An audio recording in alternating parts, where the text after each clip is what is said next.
नमस्कार, good morning. आप देख रहे हैं आज तक। आपके साथ मैं हूं मलिका मल्होत्रा। देश और दुनिया की तमाम बड़ी और अहम खबरें सबसे पहले, सबसे तेज दिन भर आज तक पर आपको दिखाएंगे। लेकिन इस बुलेटिन की शुरुआत करेंगे एक अहम खबर से। बड़ी खबर उत्तराखंड से। उत्तराखंड में एक बार फिर बारिश, बादल फटने और अचानक आई बाढ़ की वजह से तबाही मची है और भयानक मंजर देखने को मिल रहा है। राज्य के कई हिस्सों में इस नई प्राकृतिक आपदा में मरने वालों का आंकड़ा 40 तक पहुंच गया है। अकेले नैनीताल में 25 लोगों की मौत हुई है। तमाम लोग लापता हैं। कुमाऊं में पानी का स्तर कम हो रहा है, लेकिन रास्ते खुलने में अभी वक्त लगेगा। बड़ी संख्या में लोग जगह जगह फंसे हुए हैं। एसडीआरएफ, एनडीआरएफ और पुलिस की टीमें लोगों के रेस्क्यू में जुटी हैं। उत्तराखंड के डीजीपी अशोक कुमार ने कहा है कि हजारों लोगों को अब तक सुरक्षित बाहर निकाला जा चुका है।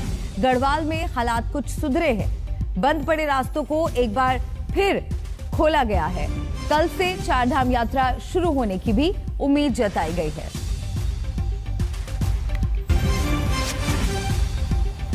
उत्तराखंड में आसमान से आफत ऐसे बरसी कि हर तरफ दहशत का माहौल है। भूस्खलन और बादल फटने की वजह से जो सैलाब आया, उसमें फंसे लोगों को निकालने की कोशिशें जारी हैं। रामनगर में आर्मी के हेलीकॉप्टर की मदद से 2 दर्जन से ज्यादा गांव वालों को सुरक्षित स्थान पर पहुंचाया जा चुका है। ये लोग 48 घंटों से नदी के बीचों बीच फंसे हुए थे। पंतनगर में 3 जगहों पर 25 लोग फंस गए, जिन्हें रेस्क्यू करने के लिए वायुसेना को ध्रुव हेलीकॉप्टर की मदद लेनी पड़ी। चमोली में फंसे 10 तीर्थ यात्रियों को वन विभाग की टीम ने सुरक्षित स्थान पर पहुंचाया है। तो 3 तस्वीरें आपको दिखा रहे हैं और इन तस्वीरों को देखकर समझा जा सकता है कि स्थिति कितनी चिंतनीय है।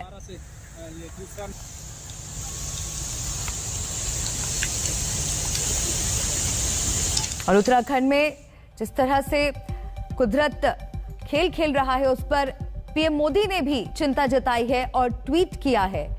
उन्होंने ये आश्वासन दिया है कि जो भी लोग घायल हुए हैं वो जल्द स्वस्थ होंगे। प्रभावित लोगों की मदद के लिए बचाव कार्य जारी है। मैं सभी की सुरक्षा के लिए प्रार्थना करता हूं। तो ये प्रधानमंत्री नरेंद्र मोदी का ट्वीट।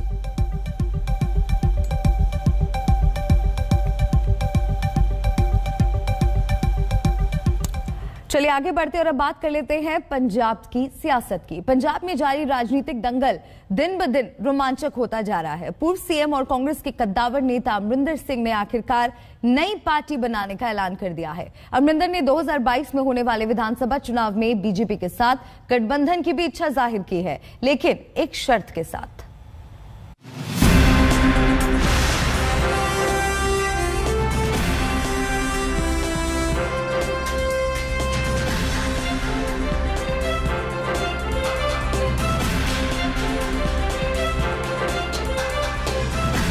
पंजाब में मुख्यमंत्री पद से इस्तीफा देने के बाद अब अमरिंदर सिंह ने कांग्रेस से अपने रास्ते अलग करने का फैसला किया है। कैप्टन अपनी नई राजनीतिक पारी की शुरुआत नई पार्टी बनाकर करेंगे। कैप्टन अमरिंदर सिंह ने अपने मीडिया सलाहकार रवीन ठुकराल के ट्विटर हैंडल के जरिए नई पार्टी बनाने का ऐलान किया है। पंजाब के भविष्य की लड़ाई जारी है। मैं जल्द ही अपनी राजनीतिक पार्टी का ऐलान करूंगा, जो पंजाब, उसके लोगों और किसानों के हितों के लिए काम करेगी, जो 1 साल से भी ज्यादा समय से अपने अस्तित्व के लिए संघर्ष कर रहे हैं। कैप्टन अपनी इस नई पारी में बीजेपी के साथ गठबंधन के लिए भी तैयार है, लेकिन इसके लिए उन्होंने एक शर्त रखी है। कैप्टन का कहना है कि अगर किसानों के हित में किसान आंदोलन का समाधान किया जाता है तो 2022 के पंजाब विधानसभा चुनाव में बीजेपी के साथ गठबंधन की उम्मीद है। इसके अलावा समान विचारधारा वाले दलों जैसे अलग हुए अकाली समूहों, विशेष रूप से ढिंडसा और ब्रह्मपुरा गुट के साथ गठबंधन कर सकते हैं। पंजाब में कांग्रेस की कलह की शुरुआत के साथ ही तमाम कयासों का बाजार गर्म हो गया था।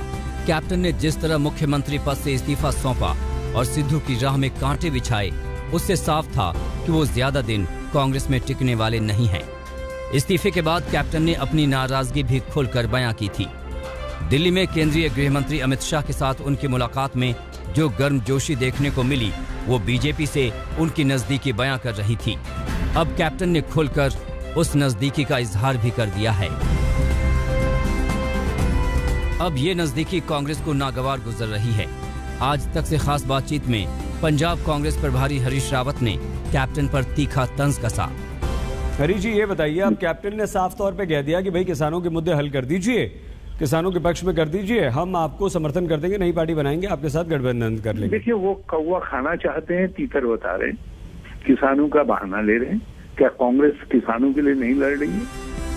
हरीश रावत का कहना है कि पंजाब में अमरिंदर सिंह की भूमिका अब वोट कटवा जैसी हो गई है। रावत ने कैप्टन को एक भटका व्यक्ति बताया। आज आपके लिए कैप्टन कितने इंपॉर्टेंट हैं या इररेलेवेंट है सर? हरीश जी, वो हमारे मन में, पार्टी के मन में उनके लिए आदर था, रहेगा, मगर एक भटके हुए व्यक्ति के तौर पर कि वो, या अकालीज के साथ उनका क्या संबंध है भगवान जाने। लोग कहते थे ये अकाली सी है उनकी गवर्नमेंट को, पंजाब में आम धारणा थी, और भाजपा के लिए लोग कहते थे कि भाजपा के दबाव में है। उनके लिए कहा जाता था कि उनको आईबी गाइडेंस जो है सिक्योरिटी एडवाइजर से और होम मिनिस्ट्री से मिलती है। माना जा रहा है कि कैप्टन किसानों की नाराजगी मोल नहीं लेना चाहते, इसीलिए बीजेपी में शामिल होने की जगह उन्होंने अपनी पार्टी बनाने का फैसला किया है। अमरिंदर तीनों कृषि कानूनों के मुखर विरोधी रहे हैं और किसान आंदोलन का समर्थन करते आए हैं। आंदोलन में शामिल पंजाब के किसानों की तादाद काफी ज्यादा है। नई पार्टी के ऐलान के साथ कैप्टन अमरिंदर सिंह ने अपनी मंशा साफ कर दी है। कैप्टन ने एक बार फिर पंजाब की सुरक्षा का मसला उठाया है। ट्वीट में कहा कि पंजाब को राजनीतिक स्थिरता के साथ ही आंतरिक और बाहरी खतरों से सुरक्षा की भी जरूरत है। निशाना एक बार फिर नवजोत सिंह सिद्धू पर है। बहरहाल आने वाले दिन पंजाब की राजनीति में काफी दिलचस्प होने वाले हैं। सत्येंद्र चौहान, चंडीगढ़, आज तक। चलिए बढ़ते हैं आगे। प्रधानमंत्री मोदी यूपी में योगी का रास्ता क्लियर करने के लिए आ रहे हैं। बीजेपी ने यूपी चुनाव के लिए पूर्वांचल में अपना टारगेट सेट किया है। प्रधानमंत्री मोदी आज कुशीनगर जा रहे हैं, उसके बाद वाराणसी दौरा होगा, क्योंकि कहा जाता है जिसने पूर्वांचल जीता उसने यूपी जीत लिया। गांव में अगर कब्रिस्तान बनता है। पिछली दफा यूपी में अखिलेश सरकार का तख्ता पलट प्रधानमंत्री मोदी ने यूपी में अपनी ताबड़तोड़ रैलियों और भाषणों से किया था। अगर रमजान में बिजली मिलती है तो दिवाली में भी बिजली मिलनी चाहिए। अगर होली पे बिजली मिलती है तो ईद पर भी बिजली मिलनी चाहिए।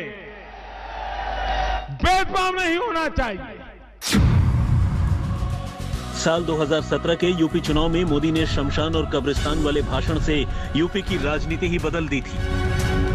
भाइयों बहनों, गांव में अगर कब्रिस्तान बनता है तो गांव में स्मशान भी बनना चाहिए। और अब फिर से यूपी चुनाव का वक्त आ गया है और मोदी और योगी की जोड़ी फिर से राजनीति का नया प्लान लेकर तैयार है, क्योंकि कहते हैं कि देश की सत्ता का रास्ता उत्तर प्रदेश से होकर जाता है। और ये भी कहा जाता है कि यूपी को जीतने के लिए पूर्वांचल को भी जीतना जरूरी होता है। और इसी फॉर्मूले से लगातार 2 लोकसभा चुनाव और 2017 में विधानसभा चुनाव में सबसे ज्यादा सीटें जीतने वाली बीजेपी मिशन 2022 के पूर्वांचल में पैठ बनाने की कोशिशों में जुट गई है। इसी के मद्देनजर प्रधानमंत्री मोदी अपने 5 दिनों में 2 बड़े कार्यक्रम कर पूर्वांचल में चुनावी माहौल बनाने की कवायद करेंगे। मोदी सरकार, मोदी सरकार, मोदी सरकार। किसान आंदोलन और लखीमपुर खीरी कांड के बाद से पश्चिमी यूपी तराई बेल्ट और अवध के इलाके में सरकार के खिलाफ माहौल गर्म है। वहीं पूर्वांचल बीजेपी का अभी भी मजबूत गढ़ माना जाता है, जिसकी सबसे बड़ी वजह पीएम नरेंद्र मोदी का वाराणसी से सांसद होना और गोरखपुर से सीएम योगी का होना है। ऐसे में पूर्वांचल में 5 दिन के अंदर ही प्रधानमंत्री मोदी अपने 2 दौरों के जरिए बीजेपी के चुनावी अभियान का आगाज करेंगे। मोदी के कार्यक्रम को लेकर बीजेपी तैयारियों में जुटी है। कुशीनगर को एक नए मेडिकल कॉलेज देने के लिए प्रधानमंत्री जी कल यहाँ आ रहे हैं। कुशीनगर का अपना ऐतिहासिक महत्व रहा है। तथागत भगवान बुद्ध की महापरिनिर्वाण स्थली के कारण पूरा देश और पूरी दुनिया अत्यंत श्रद्धा भाव के साथ इस स्थान को देखता है। कल प्रधानमंत्री जी का यहाँ आगमन अंतर्राष्ट्रीय एयरपोर्ट देश को समर्पित करने के साथ ही श्रीलंका से आने वाले एक उच्च स्तरीय डेलीगेशन का भी स्वागत करने का एक अवसर राज्य सरकार को और कुशीनगर वासियों को प्राप्त होगा। आज हमने अखबार में पढ़ा, मीडिया ने बताया कि देश के प्रधानमंत्री उत्तर प्रदेश में आज कुछ 6 या 7 मेडिकल कॉलेज का इफ्तिताह कर रहे हैं। मोदी जी 5 साल खामोश बैठे और गाजियाबाद की एक महिला का भी जिक्र नरेंद्र मोदी ने किया था अपनी मन की बात में। क्या कहा था नरेंद्र मोदी ने कि मुझे वो मां के ऊपर बड़ा फख्र है जिसने कोविड हुआ तो अपने आप को अलग रखी अपने बच्चों को बचाने के लिए। मोदी जी का आपने उत्तर प्रदेश में ऑक्सीजन दी। हम आपको बता दें कि प्रधानमंत्री मोदी 20 अक्टूबर को भगवान बुद्ध की धरती कुशीनगर में इंटरनेशनल एयरपोर्ट का शुभारंभ करेंगे। साथ ही मेडिकल कॉलेज की भी नींव रखेंगे। इस एयरपोर्ट से पहली अंतर्राष्ट्रीय फ्लाइट श्रीलंका के कोलंबो जाएगी। इसके अलावा पीएम मोदी 478.74 करोड़ रुपए की परियोजनाओं की सौगात भी देंगे, जिसमें 116.21 करोड़ से तैयार 11 परियोजनाओं का लोकार्पण और 326.53 करोड़ की लागत से मेडिकल कॉलेज समेत 3 परियोजनाओं का शिलान्यास करेंगे। वहीं 25 अक्टूबर को सिद्धार्थनगर में मोदी यूपी को 7 नए मेडिकल कॉलेज की सौगात देंगे। सिद्धार्थनगर के बाद मोदी अपने संसदीय क्षेत्र वाराणसी जाएंगे। यहां पीएम काशी से ही आत्मनिर्भर स्वस्थ भारत योजना लॉन्च करने के साथ ही वाराणसी को 5,200 एकड़ रुपए की परियोजनाओं की सौगात देंगे। यूपी में चुनाव की तारीखों के ऐलान से पहले पीएम मोदी पूर्वांचल में 6 जनसभाएं करेंगे। इसमें केंद्र और राज्य सरकार की उपलब्धियां गिनाकर मिशन 2022 को सफल बनाने की कोशिश होगी। हम आपको बता दें कि यूपी की 33% सीटें पूर्वांचल से आती हैं। यूपी के 28 जिले पूर्वांचल में आते हैं, जिनमें कुल 164 विधानसभा सीटें हैं। 2017 के चुनाव में पूर्वांचल में बीजेपी ने 164 में से 115 विधानसभा सीटें जीती थी, जबकि समाजवादी पार्टी ने 17, बीएसपी को 14 और कांग्रेस को 2 सीटें मिली थी। 16 सीटें अन्य को मिली थी। अब पूर्वांचल में बीजेपी ने अपने समीकरण को मजबूत बनाए रखने के लिए जाति आधारित पार्टियों के साथ भी गठबंधन कर रखा है। अनुप्रिया पटेल का अपना दल और संजय निषाद की निषाद पार्टी के साथ मिलकर बीजेपी चुनावी मैदान में उतरेगी। कुशीनगर से संतोष के साथ आज तक ब्यूरो। शाहरुख खान के बंगले मन्नत में आज खुशियों के दिए जलेंगे या नहीं, मिठाइयां बनाई और खिलाई जाएंगी या नहीं, इसका फैसला आज मुंबई सेशंस कोर्ट में होगा। आर्यन की जमानत याचिका पर आज कोर्ट अपना फैसला सुनाएगा। पिछली सुनवाई में दोनों पक्षों की दलीलों को सुनने के बाद फैसला सुरक्षित रख लिया गया था।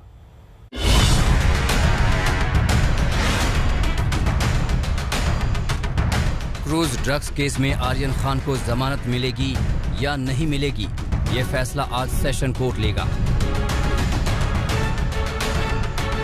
पिछली सुनवाई में दोनों पक्षों की दलीलें सुनने के बाद जज वीवी पाटिल ने फैसला सुरक्षित रख लिया था। शाहरुख खान के बेटे आर्यन के अलावा अरबाज और मुनमुन की जमानत पर भी फैसला होना है। आज कोर्ट 3 में से एक विकल्प चुन सकता है। आर्यन को बेल मिल सकती है या फिर फैसला तैयार न होने की स्थिति में सुनवाई की नई तारीख मिल सकती है। अगर ऐसा हुआ तो आर्यन खान जेल में ही रहेंगे। आर्यन की जमानत याचिका खारिज होने की स्थिति में उनके वकील बॉम्बे हाईकोर्ट का रुख कर सकते हैं। इस सूरत में भी आर्यन को जेल में ही रहना होगा। जेल में आर्यन खान की काउंसलिंग भी करवाई गई थी। एनसीबी ने नियमों के मुताबिक आर्यन और गिरफ्तार किए गए बाकी आरोपियों की काउंसलिंग की। एनसीबी ने इन लोगों को ड्रग्स के नुकसान और उससे पीछा छुड़ाने के तरीके समझाए। जो हम लोग का काउंसलिंग होता है ना, it is not regarding any person, specific person. जो आप मुझे नाम पूछना है, it is not regarding that. Counselling is for all the accused जो हमारे पास में आते हैं। उसमें से जो हम लोग ने इस्कॉन टेम्पल को भी कॉन्टेक्ट करने की कोशिश की, कुछ लोग जो उनके साथ जुड़े हुए हैं, और उसके अलावा भी बाकी के भी जो कुछ अदर रिलीजन से आते हैं, तो उनके भी धर्म गुरुओं के साथ हम लोग जुड़े हुए हैं। तो उनको स्पिरिचुअलिज्म की तरफ से भी और रिहेबिलिटेशन की तरफ से भी हम लोग काउंसलिंग करते हैं। That is number 1। देन कोई अगर आरोपी है जिसे कोई रिलीजियस बुक्स पढ़ना है तो वो भी हम प्रोवाइड कराते हैं सब धर्मों। सूत्रों के मुताबिक आर्यन खान ने जेल से बाहर आने के बाद गरीबों की सेवा करने और आर्थिक रूप से कमजोर लोगों की मदद करने का वादा किया है। आर्यन खान ने सामाजिक कार्यों में अपनी भागीदारी देने का प्रॉमिस किया है। जमानत मिलने के बाद अगले 6 महीने तक उन्हें अपने अच्छे कामों की तस्वीरें भी भेजनी होंगी। मुंबई से विद्या के साथ ब्यूरो रिपोर्ट आज तक। और इसी के साथ एक ब्रेक का वक्त हो गया है। जल्द लौट रहे हैं। खबरों का सिलसिला जारी है, देखते रहिए आज तक।